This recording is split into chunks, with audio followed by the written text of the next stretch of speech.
এই দোয়াটা শিখে নেন, ইনশাআল্লাহ আপনার জীবনের সমস্ত সংকট কেটে যাবে। আমি নিজেও এই দোয়াটা বেশি বেশি করার চেষ্টা করি। দোয়াটা হচ্ছে, মুসা আলাইহিস সালাম একটা গাছের নিচে হেলান দিয়ে বসলেন, বসে দেখলেন দুজন মেয়ে দাঁড়িয়ে আছে দূরে, পানি নিতে পারছে না। লোকজন পানি নিয়ে যাচ্ছে, ওরা দাঁড়িয়ে আছে বেচারি। মুসা আলাইহিস সালাম গিয়ে বললেন, কি সমস্যা আপনাদের?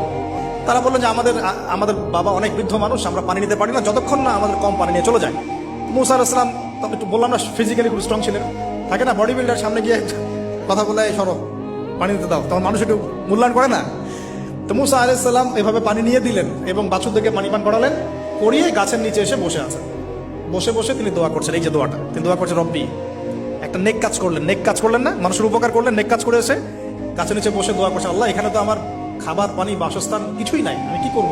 রব্বি ইন্নী লিমা আনজালতা ইলাইয়া মিন খায়রিন ফাকির, রব্বি ইন্নী লিমা আনজালতা ইলাইয়া মিন খায়রিন ফাকির।